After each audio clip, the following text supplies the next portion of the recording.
Hello dear students, welcome to our YouTube channel medico nursing classes. आज की class में हम इम्पोर्टेंट एमसीक्यूज डिस्कस करेंगे जो कि आपकी upcoming not set, ESIC, AIIMS Delhi की जो भी एग्जाम्स है नोट सेट है, ठीक है, डीएसएसबी, ईएसआईसी की, आरएमएल लखनऊ, इन सारी एग्जाम में आने के लिए काफ़ी इंपॉर्टेंट क्वेश्चन है।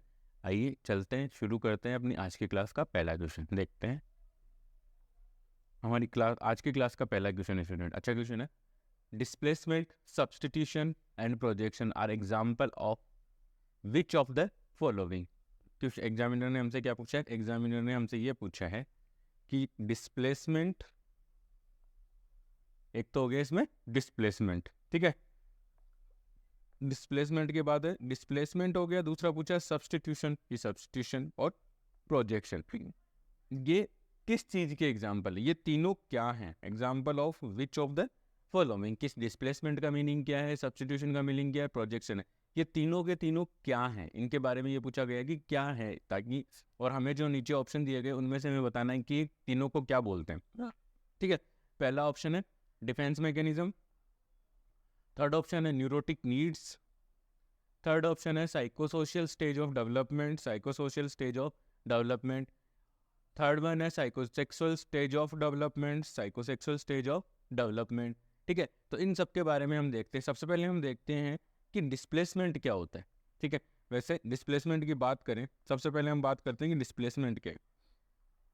डिस्प्लेसमेंट है, सब्सटीट्यूशन है और प्रोजेक्शन है, इन तीनों के बारे में हम बात करेंगे। तो सबसे पहले हम देखते हैं कि डिस्प्लेसमेंट क्या है। डिस्प्लेसमेंट में क्या होता है कि एक इंडिविजुअल है, ठीक है, एक इंडिविजुअल क्या करता है, अपने जो भी आप अपना एंगर होता है, गुस्सा होता है, उसको क्या करता है, एक डेंजरियस ऑब्जेक्ट से हटा करके कम डेंजरियस ऑब्जेक्ट के ऊपर या पर्सन के ऊपर या किसी भी इंडिविजुअल के ऊपर उसको डाल देना, वो कहलाता है अपना डिस्प्लेसमेंट। जैसे कि डिस्प्लेसमेंट का मीनिंग क्या हो गया? A person redirect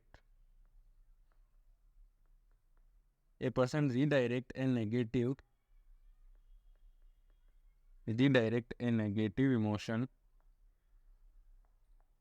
redirect a negative emotion from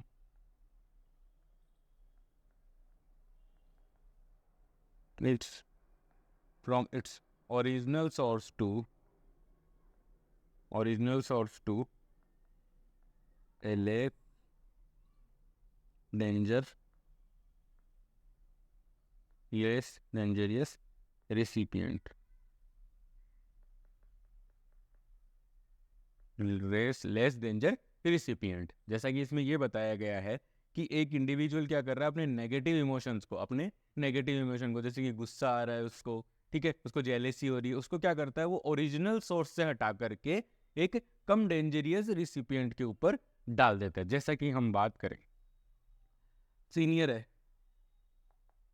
senior मान लो या फिर एक बॉस मान लो, एक ऑफिस की बात करते हैं, बॉस ने अपने जूनियर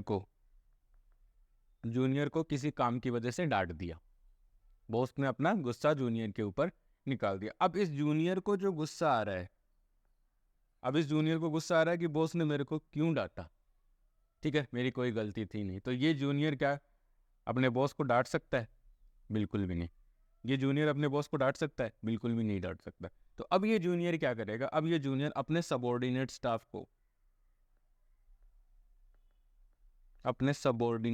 को क्या करेगा, डांटना शुरू कर देगा, अपने सबॉर्डिनेट स्टाफ को डांटना शुरू कर देगा। तो ये क्या हुआ, ये यहाँ पर क्या था, मोर dangerous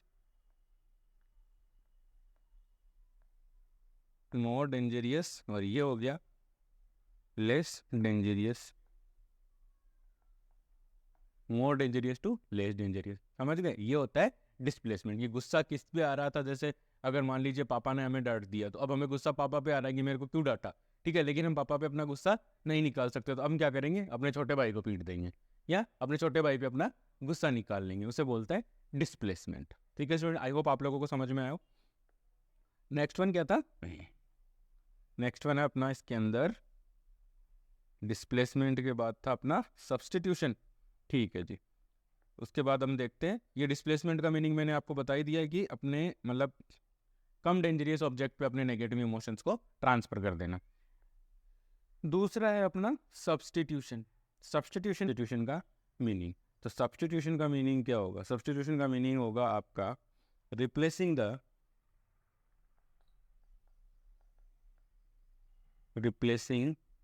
the unachievable goal with alternative achievable goal. Substitution का मीनिंग मैं बताता हूँ आपको, जैसा कि मैंने यहाँ पे बताया आपको कि सब्स्टिट्यूशन का मीनिंग क्या होता है। सब्स्टिट्यूशन का मीनिंग होता है कि मान लीजिए कोई एक इंडिविजुअल है, वो क्या करता है, उसने एक बहुत बड़ा गोल बना लिया, उसके बाद उसने पूरी कोशिश की अपने गोल को अचीव करने की, लेकिन वो गोल उससे अचीव नहीं हुआ। अब ये इंडिविजुअल क्या करेगा, जो अनअचीवेबल गोल है उसको कोई अल्टरनेटिव अचीवेबल गोल के अंदर कन्वर्ट कर देगा। जैसे कि मान लीजिए एक आपका स्टूडेंट था, ठीक है, वो कोई भी स्टूडेंट्स है, वो नोट सेट की तैयारी कर रहा था, नोट सेट की क्या कर रहा है, तैयारी कर रहा है। नोट सेट के अंदर उसको क्या है, उसका सिलेक्शन नहीं हुआ, तो उसने क्या किया, ESIC की तैयारी करके उसने क्या कर लिया, नर्सिंग ऑफिसर की जॉब प्राप्त करी। ये हो गया सब्स्टिट्यूशन का मीनिंग। ये है अपना सब्स्टिट्यूशन। सब्स्टिट्यूशन का मीनिंग होता है स्टूडेंट्स की, सब्स्टिट्यूशन का मीनिंग ये होता है कि आप अपने जो बड़ा गोल था जिसे आप अचीव नहीं कर पाए हो, उस गोल को क्या करोगे, आप एक छोटे अल्टरनेटिव गोल के अंदर कन्वर्ट कर लेते हो, उसे बोलते हैं सब्स्टिट्यूशन। ठीक है स्टूडेंट्स, नेक्स्ट हम बात करते हैं प्रोजेक्शन। प्रोजेक्शन का नाम, जैसे कि नाम से ही पता लग रहा है, प्रोजेक्शन का मीनिंग होगा कि आप अपने जो प्रोजेक्शन का मीनिंग है कि आपकी जो गलतियां हैं या आपकी जो फीलिंग्स है, इमोशंस है, उनको आप किसी दूसरे की तरफ क्या कर देते हो, किसी दूसरे की तरफ क्या कर देते हो, प्रोजेक्ट कर देते हो। ठीक है, जो भी इमोशंस होंगे अपने, प्रोजेक्शन का मीनिंग क्या होगा, प्रोजेक्शन का मीनिंग क्या होगा students,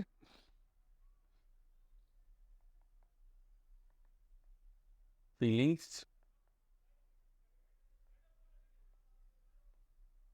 towards self are displaced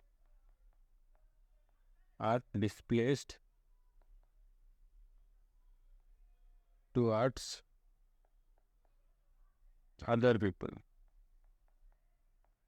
मतलब जो आपकी अपने लिए जो फीलिंग्स थी, जो भी अपने खिलाफ, अपने जो भी नेगेटिव इमोशंस थे, कि मान लीजिए आपने कोई गोल अचीव करने की कोशिश की थी, आप किसी टेस्ट में पास होना चाहते थे लेकिन आप नहीं हो पाए। अब आपको पता भी है कि आपने क्या किया, आपने तैयारी अच्छे से नहीं की है, लेकिन अब आप क्या करोगे, अपनी कमी को छुपाने के लिए अपनी गलती को किसी दूसरे के सर पे मंडना चाहोगे। ठीक है, वो कहलाता है आपका प्रोजेक्शन। की नहीं, मेरे को एनवायरनमेंट अच्छा नहीं मिला, मेरी तैयारी अच्छी नहीं थी, मेरी कोचिंग अच्छी नहीं थी, मैंने अच्छे यूट्यूब चैनल से तैयारी नहीं की, मेरा मैटर अच्छा नहीं था। ये सारी चीज़ें क्या होंगी, आप अपनी गलतियों किसी दूसरे के ऊपर तो अपना चाहते हो, प्रोजेक्ट कर देना, अपनी गलतियों किसी दूसरे के ऊपर प्रोजेक्ट कर देना। तो स्टूडेंट्स, ये हैं हमारे तीनों जो भी डिस्प्लेसमेंट, सब्स्टिट्यूशन और प्रोजेक्शन का मीनिंग है।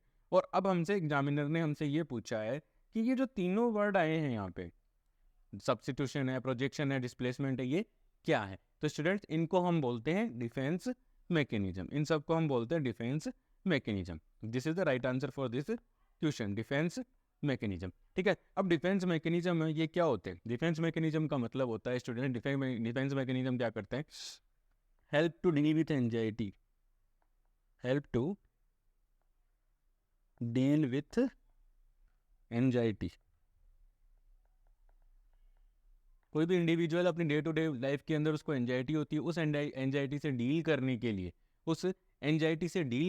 लिए, क्या क्या यूज किया जाते हैं, डिफेंस मैकेनिज्म्स हैं। ठीक है, डिफेंस मैकेनिज्म को बोल सकते हैं कोपिंग मैकेनिज्म, कोपिंग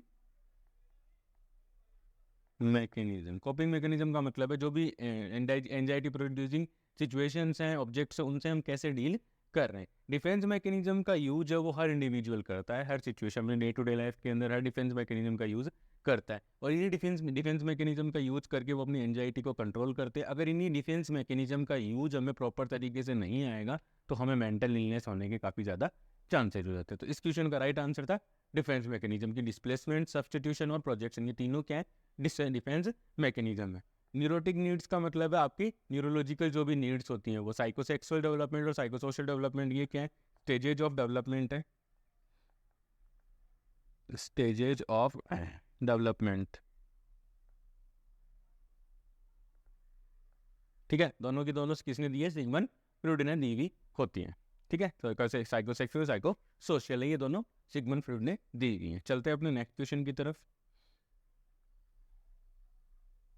ठीक है, नेक्स्ट क्वेश्चन की बात करें, हमारा नेक्स्ट क्वेश्चन क्या है, व्हाट इज हाइपर इमेसिस ग्रेविडेनम। ठीक है, हाइपर इमेसिस ग्रेविडेनम की हाइपर इमेसिस ग्रेविडेनम है वो क्या होता है, हाइपर इमेसिस ग्रेविडेनम के बारे में इसमें पूछा गया। तो जैसा स्टूडेंट आप सब जानते हैं कि हाइपर इमेसिस ग्रेविडेनम क्या है, एक प्रेगनेंसी से रिलेटेड डिसऑर्डर है हाइपर इमेसिस ग्रेविडेनम। हाइपर इमेसिस ग्रेविडेनम क्या है, ठीक है। सबसे पहले हम ऑप्शंस की बात करें तो ऑप्शंस क्या है, मॉर्निंग सिकनेस, ऑप्शन है मॉर्निंग सिकनेस पहला ऑप्शन है, सेकंड ऑप्शन है लेथार्जी, थर्ड ऑप्शन है फूड क्रेविंग, और फोर्थ ऑप्शन है excessive vomiting.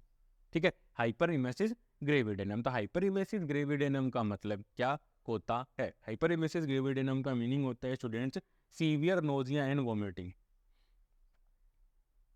Severe nausea and vomiting, severe nausea and vomiting, severe nausea और वोमिटिंग होती है इसके अंदर हाइपर इमेसिस ग्रेविडेनम के। प्रेगनेंसी डिसऑर्डर है, इट्स एन प्रेगनेंसी डिसऑर्डर, ये किसका डिसऑर्डर है कि प्रेगनेंसी का डिसऑर्डर है। अब इसके अंदर क्या हो गया, हाइपर इमेसिस ग्रेविडेनम के अंदर क्या होता है, सीवियर नोजिया एंड वोमिटिंग होता है प्रेग्नेंट मदर को। ठीक है, और वो क्यों होता है, कॉज, उसका कॉज है increase level of HCG, human chorionic gonadotropin hormone, increase level of human chorionic gonadotropin, human chorionic gonadotropin hormone. Human chorionic gonadotropin hormone का लेवल ब्लड के अंदर इंक्रीज होने की वजह से प्रेग्नेंट लेडीज के अंदर नोजिया और वोमिटिंग है वो काफ़ी सीवियर हो जाते हैं। ठीक है, अब ये ह्यूमन कोरियोनिक गोनेडोट्रोपिन हार्मोन है वो कहाँ से आया, ट्रोफोब्लास्ट से, ट्रोफोब्लास्ट से। और ट्रोफोब्लास्ट है वो लेटर, जैसे ही ट्रोफोब्लास्ट का डेवलपमेंट होता है तो वो क्या बनती है, प्लासेंटा। ठीक है, ट्रोफोब्लास्ट कन्वर्ट हो जाता है, किसमें हो जाता है, प्लासेंटा के अंदर कन्वर्ट हो जाता है। ठीक है स्टूडेंट्स, तो मैं आपको यहाँ पे यही बताना चाह रहा था कि हाइपरिमेसिस ग्रेविडेनम का मीनिंग क्या है। हाइपरिमेसिस ग्रेविडेनम का मीनिंग होता है सीवियर नोजिया एंड वोमिटिंग होता है, किसको होता है, प्रेग्नेंट मदर को, एक मतलब प्रेगनेंसी का ये डिसऑर्डर। अब हाइपरिमेसिस ग्रेविडेनम की पैथोफिजियोलॉजी क्या होगी, पैथोफिजियोलॉजी यही होगी कि ब्लड के अंदर क्या होता है, HCG human chorionic gonadotropin hormone का लेवल है वो बढ़ जाता है, जिसकी वजह से नोजिया एंड वोमिटिंग है वो काफ़ी ज़्यादा हो जाती है। अब ये ह्यूमन कोरियोनिक गोनेडोट्रोपिन हार्मोन आता कहाँ से, ट्रोफोब्लास्ट से। ठीक है, और ये ट्रोफोब्लास्ट क्या होता है, ये ट्रोफोब्लास्ट आगे जाकर के डेवलप करता है आपका प्लासेंटा, आगे जाकर ये डेवलप किस में होता है, प्लासेंटा के अंदर। ठीक है स्टूडेंट, ठीक है, तो अब इसमें जैसे कि मैंने बताया सीवियर नोजिया एंड वोमिटिंग, तो इस क्वेश्चन का राइट आंसर है ऑप्शन 4, एक्सेसिव वोमिटिंग होती है इसके अंदर। ठीक है, तो वो है अपना राइट आंसर। अब बची अपने पास तीन ऑप्शन, तो मॉर्निंग सिकनेस है, मॉर्निंग सिकनेस के अंदर एक नॉर्मल सा माइनर नोजिया होता है इसके अंदर। ठीक है, जो कि प्रेगनेंसी के अंदर HCG की वजह से, लेकिन अगर HCG का लेवल बहुत ज़्यादा बढ़ जाता है तो उस कंडीशन के अंदर आपको हाइपरइमेसिस ग्रेविडेनम हो सकता है। लेथार्जी का मतलब है थकावट होना, फूड क्रेविंग का मतलब है खाना खाने की इच्छा होना, ये तीनों चीज़ें प्रेगनेंसी के अंदर होती ही। ठीक है, आई होप आप लोगों को हाइपरइमेसिस ग्रेविडेनम का मीनिंग समझ में आया हो। नेक्स्ट क्वेश्चन, ऑब्स्टेटिक्स से ये क्वेश्चन है, अच्छा क्वेश्चन है। नेक्स्ट क्वेश्चन अपना, normal duration for involution of uterus, कि यूट्रस के इन्वोल्यूशन होने की नॉर्मल ड्यूरेशन कितनी होती है, किस चीज़ की नॉर्मल ड्यूरेशन पूछी है, इसकी इन्वोल्यूशन ऑफ यूट्रस के इन्वोल्यूशन की हमसे नॉर्मल ड्यूरेशन पूछी गई है। ठीक है, अब इसमें देखिए ऑप्शन देखिए, 1 मंथ, सेकेंड ऑप्शन है 2 वीक, थर्ड ऑप्शन है 6 वीक, और फोर्थ ऑप्शन है 2 मंथ। ये चार हमें ऑप्शन दे दिए गए हैं और हमसे ये पूछा गया है कि नॉर्मल इन्वोल्यूशन ऑफ यूट्रस की ड्यूरेशन कितनी होती है। तो स्टूडेंट, अब आपको सबसे पहले ये पता होना चाहिए कि इन्वोल्यूशन ऑफ यूट्रस क्या होता है। इन्वोल्यूशन ऑफ यूट्रस का मतलब होता है यूट्रस का प्री प्रेग्नेंट स्टेज में रिटर्न होना, return of uterus, return of uterus in A pre pregnant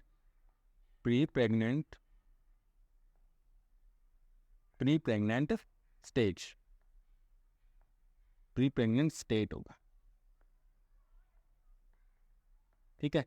pre pregnant state का मतलब है कि प्री प्रेग्नेंट, जब प्रेगनेंसी से पहले यूट्रस कैसा था वैसा का वैसा यूट्रस का वापस से हो जाना। प्रेगनेंसी के बाद यूट्रस का प्री प्रेग्नेंट स्टेज के अंदर जाना क्या कहलाता है? इन्वोल्यूशन ऑफ यूट्रस है। इन्वोल्यूशन ऑफ यूट्रस का मतलब है कि मान लीजिए at the time of term pregnancy के ऊपर टर्म प्रेगनेंसी की बात करते हैं। अब टर्म प्रेगनेंसी थी, उस टाइम पे यूट्रस था वो कहाँ पे था? 36 वीक के ऊपर यूट्रस था, एक्स रीफर्ड स्टर्नम पे था। 36 के ऊपर कहाँ आ गया था? जीफर्ड स्टर्नम के पास आ गया था, ठीक है। अब प्री प्रेग्नेंट स्टेज के अंदर कहाँ होता है यूट्रस? प्री प्रेग्नेंट स्टेज के अंदर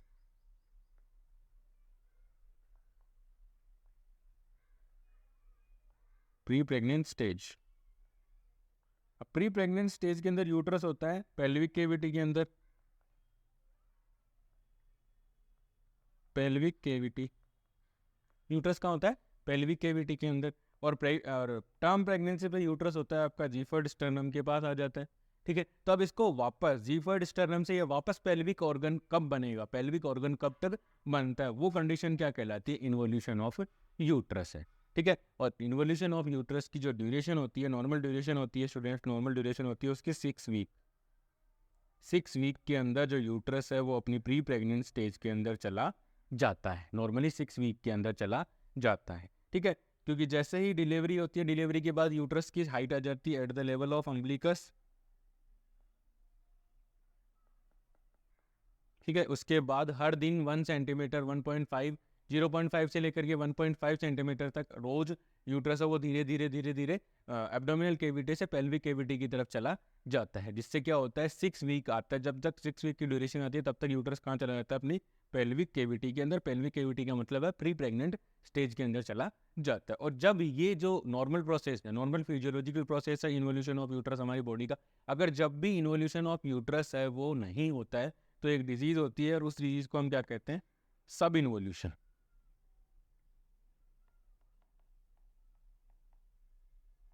सब इन्वोल्यूशन एक डिसऑर्डर है जिसके अंदर यूट्रस अपनी प्री प्रेग्नेंट स्टेज के अंदर नहीं जा पाता है, ठीक है। उसकी वजह से बहुत सारे डिसऑर्डर्स हो जाते हैं, जिस वजह से हमें क्या करना पड़ता है? मैनेजमेंट करके हम उस यूट्रस को वापस से प्री प्रेग्नेंट स्टेज के अंदर भेजते हैं। Next question student, which of the following is the element of difference between community and society? की यहाँ पे हमसे ये पूछा गया एक एलिमेंट बताना है हमें। क्या बताना है? एक एलिमेंट बताना है कि इसके बीच में डिफरेंस है। एक डिफरेंस बताना है हमें कम्युनिटी और सोसाइटी के बीच में है, वो डिफरेंस हमें बताना है। तो ऑप्शन देखते हैं। फर्स्ट वन ऑप्शन में क्या कह रहा है? फर्स्ट वन ऑप्शन आपका डेफिनेटिव लोकेलिटी। क्या कम्युनिटी और सोसाइटी के अंदर एक डेफिनेट लोकेलिटी होती है? एक ग्रुप ऑफ पर्सन, ठीक है। डिफरेंस की बात करें, ठीक है। Next one sentiment of oneness, likeliness of interest, ठीक है। कम्युनिटी और सोसाइटी के बीच में हमें डिफरेंस ढूंढना है। तो सबसे पहले लाइकलीनेस और इंटरेस्ट की बात करें तो कम्युनिटी के लोग तो एक ग्रुप पे बिलोंग करते हैं, लेकिन सोसाइटी के अंदर हो सकता है सब लोगों के अपने अपने इंटरेस्ट हो, तो ये एक डिफरेंस नहीं है, ठीक है। ये तो दोनों के अंदर डिफरेंस नहीं होगा। हमें क्या करना है? डिफरेंस ढूंढना है कि कम्युनिटी और सोसाइटी के बीच में एक क्या डिफरेंस होगा। तो लाइकलीनेस ऑफ इंटरेस्ट, ठीक है। कम्युनिटी और जो इनके लोग होते हैं, कम्युनिटी के लोग और आपकी सोसाइटी के जो लोग होते हैं, उन सोसाइटी के लोगों के अंदर क्या होता है? नॉर्मली लाइकलीनेस ऑफ इंटरेस्ट, सबका इंटरेस्ट लगभग सेम होता है, ठीक है। सेंटिमेंट ऑफ वननेस, एक दूसरे के साथ बिलोंगिंगनेस की जो फीलिंग्स होती है वो एक दूसरे की बिलोंगिंगनेस की फीलिंग्स होती है कम्युनिटी और सोसाइटी के अंदर, दोनों के अंदर होती है। एक ग्रुप ऑफ पर्सन, कम्युनिटी और सोसाइटी दोनों दोनों क्या है? ग्रुप ऑफ पर्सन है, दोनों के दोनों क्या है? Group of person. Definite locality, यहाँ पे प्रॉब्लम आती है। यहाँ पे प्रॉब्लम ये आती है स्टूडेंट्स कि सोसाइटी का कोई डेफिनेटिव लोकेलिटी नहीं होती है, ठीक है। No definite locality, sorry, society की क्या नहीं होती? कम्युनिटी के अंदर ये प्रिंसिपल अप्लाई होता है, डेफिनेट लोकेलिटी। कम्युनिटी के डेफिनेशन के अंदर हम बोलते हैं कि group of person living in a particular geographical area. Particular geographical area का मतलब है डेफिनेट लोकेलिटी हो गई कि वो इस एरिया के अंदर ही लोग रह रहे हैं। तो डेफिनेट लोकेलिटी किसका कैरेक्टरिस्टिक्स है? कम्युनिटी का। लेकिन सोसाइटी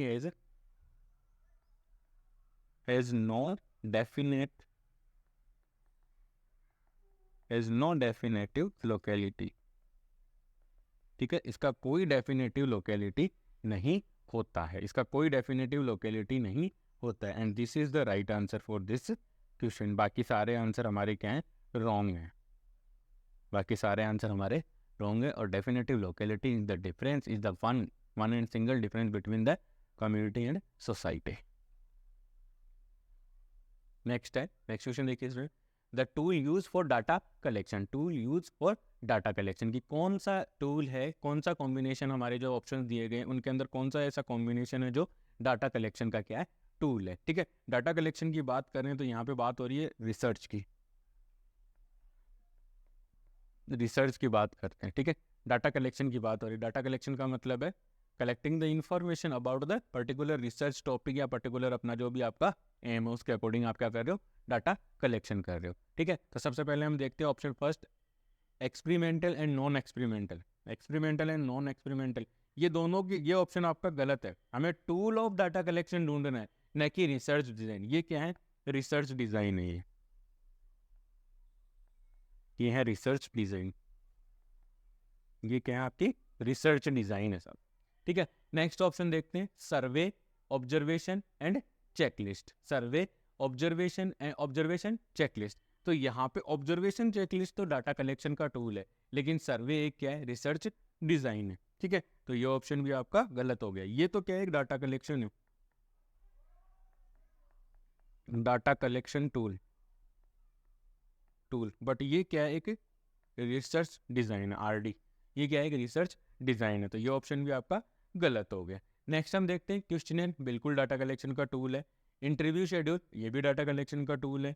ठीक है, ऑब्जर्वेशन चेकलिस्ट, ये भी डाटा कलेक्शन का टूल है। तो इसका मतलब है ये ऑप्शन इस क्वेश्चन का क्या हो सकता है, राइट आंसर हो सकता है। अभी तक हमने इसको हाईलाइट किया है, ठीक है, मतलब कंफर्म नहीं किया अभी तक, सिर्फ हाईलाइट किया है कि हाँ हो सकता है। नेक्स्ट हम देखते हैं, पार्टिसिपेंट्स ऑब्जर्वेशन। पार्टिसिपेंट्स ऑब्जर्वेशन और इन्फॉर्मेशन बुकलेट। इन्फॉर्मेशन बुकलेट से आप कोई डाटा कलेक्ट नहीं कर पाओगे। पार्टिसिपेंट्स ऑब्जर्वेशन, ऑब्जर्वेशन एक डाटा कलेक्शन का ही मेथड होता है। ठीक है, यहाँ से कोई आपको कोई डाटा कलेक्शन,